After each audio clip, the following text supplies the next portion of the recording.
Hello. It's slowly starting to come back, so thank you. All right. I had initially proposed a topic for this conference that had to do with the connection between truth and value, specifically money. So sound money and credit as interrelated phenomena that, when taken together, enable a kind of social resilience by creating trust networks and trust frameworks in societies over time. But yesterday, the discussion was so heavily centered on media and communications that I thought it would be more appropriate today to speak about social media, not just social media, but decentralized technologies like the internet, like blockchain technology, and the relationship between truth and how that truth is constituted by human communities.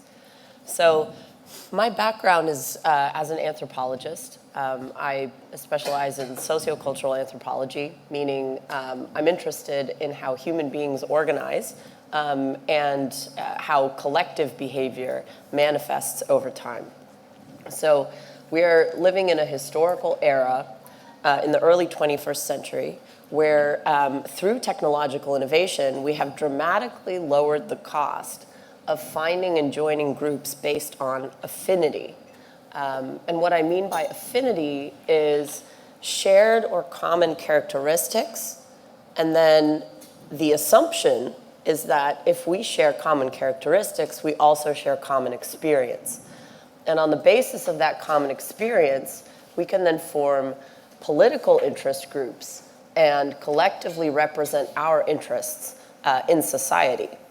So this rise of the affinity group is something that has been uniquely enabled by decentralized technologies. In a world where people didn't have access to the internet or telecommunications, their communities were generally hyper-local. And so there was a certain affinity based on language, based on origin, but there was also a certain kind of proximity to profound difference that created different manifestations of political action. Now, today, I can feel more affinity with someone across the world than I might with my own family. And that has ramifications for personhood and how it's constituted in the 21st century. Of course, political organization based on affinity is nothing new.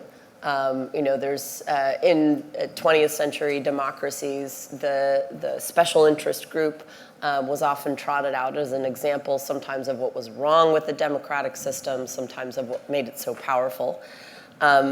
But now these affinity groups are more diffuse. They're not necessarily always organized with the concrete aim of influencing policy. They're almost lifestyle or community groups. In many ways, they take over the functions of organized religion in an era where attendance at organized religious services is falling off and religious communities are fraying and fragmenting.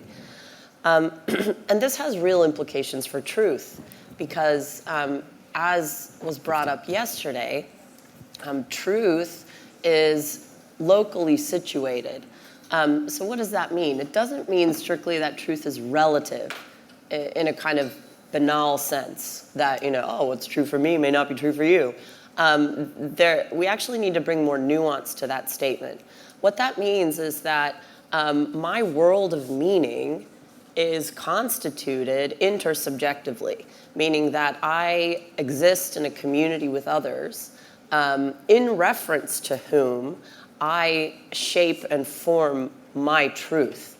Or when I say my truth, I mean what is true for me, or what I believe to be true, what I presuppose to be true. And so when we talk about matters like history, for example, anthropologists have been saying now for a long time that history is not simply the provenance of elites or professional historians, but is in fact a community property, a commons. It's closely interconnected with memory. And my colleague Anna Topolska will be speaking about this later today in a panel in the context of Poland and visual representations of war. So history is contested precisely because it has so much meaning to ordinary people. They have a stake in it. And now with decentralized technologies like the internet, what we've done is we've, in effect, opened the doors for a dialogue between people who are experts or considered perhaps elite within a particular field and the commons. And so one of the most successful models of finding truth amidst this contestation has been Wikipedia. And I'm a little surprised we haven't touched on it more so far, because what Wikipedia has done is it has opened its doors to any contribution from anywhere. But what it has said is that there is going to be a rigorous method at the heart of these contributions. So it's not simply, a social media platform where anyone tosses anything out with no repercussions. The moment you make an edit to a Wikipedia entry, you enter into the traction, the at times violent resistance from others within that community of knowledge, and then that contestation creates a certain kind of consensus reality. That becomes not the be-all and end-all, but the point of departure from which you can make other arguments about the truth of a particular claim. And so what we've seen is the Wikipedia model has been very successful. And so we have countless, sub-wikis, like small wikis that are devoted to highly regional, very specific topics, specialized topics, internal to particular communities like corporations, departments within a government. But we've also seen attempts to create alternative consensus reality wikis. In other words, to create alternatives to the main Wikipedia through forks of Wikipedia, like, for example, Conservapedia, which was offended by the quote-unquote liberal bias of Wikipedia's consensus reality and attempted to create its own kind of version. And so this kind of forking of regional constitutions of knowledge is something we've seen as well with blockchain technology. A few speakers spoke about blockchain yesterday. A blockchain is designed to be a consensus reality, but extremely pared down. It's a consensus reality about a particular history, and that is a history of transacting. So party A sends X to party B. And then that is the minimal data that gets replicated across a growing network of nodes.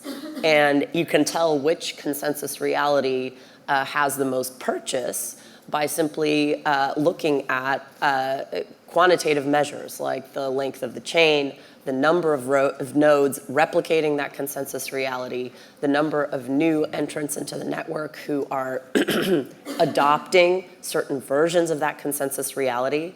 And none of it occurs under duress. So there's no one, there's no state saying you have to use this yet. There is no, gun pointed to people's head. It is simply an open source set of projects. And if you're a software developer, you choose which branch or which fork you have the most trust in and the most faith in. And we see through network effects, a power law dynamic starts to emerge whereby the most widely accepted consensus reality chains then get the most new adherents and become more and more robust as immutable records of truth. So, and we've seen similar attempts to fork these blockchains by rogue factions who say, no, we're going to take over this chain or whatever. They've not been largely very successful. So, Hilary Putnam, the social philosopher, mathematician, described back in the 1970s how there's so much knowledge contained within human society that it's not possible for any one person to contain or encapsulate it all. And so what do humans do? We specialize in a division of labor. And we do this, we have a division of labor of knowledge, right? And this is why we have regional ontologies. This is why we have regional specializations, expertise, because I can't be expected to be a mechanical engineer, and a pilot, and all of these other things. We have to actually split up how we manage knowledge. But this also means that with different communities of knowledge, we begin to cultivate different understandings as well of justice. Knowledge, truth, and justice are notions that are very closely connected. And so what we've seen in the proliferating affinity group landscape of the internet is that it is actually these contestations about justice which have the most immediate emotional purchase for people, and which also constitute some of the gravest abuses of these new media.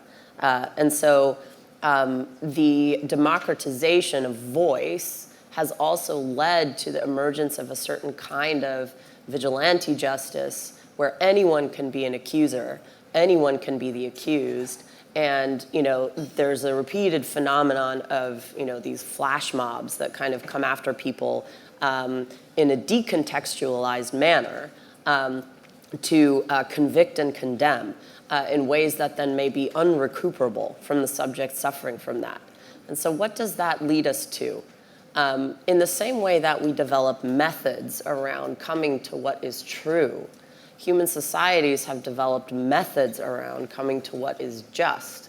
And within the typical, the familiar context of a politically organized state, there is generally a justice system. There are procedures that are implemented for protecting the accused, often protecting the accuser in fraught situations, such as, for example, the whistleblower controversies that are happening now in the United States. We don't yet really have methodologies around justice for the decentralized age. We're kind of groping our way there in an embodied way. And so what I wanted to leave you with, because I only have a few more seconds, is that we've gotten extraordinarily good at organizing ourselves around affinity and around these communities of knowledge and purpose. But what I'd like to propose is that if we are to move past the limitations of these forms of social organization, we need to begin to privilege solidarity. And what is solidarity? Solidarity is the capacity to make common cause with someone across profound difference. In other words, I do not presume to know you. I don't presume to understand your experience. I don't presume that I have much in common with you at all. But I can recognize in you a common human predicament, and on the basis of that base commonality, we can make common cause to achieve political objectives together. And I said human predicament because there are forms of human solidarity, but there are, of course, now in this age where we're questioning the Anthropocene, there are ways of being in solidarity with non-human actors as well, with animals, with the environment, with ecologies that might even be completely alien to what we understand or are familiar with. And cultivating a predilection towards solidarity rather than towards the accusatory move across difference is, I think, a healthy instinct that we can begin to nurture and that can give rise to the communities of the future. Thank you.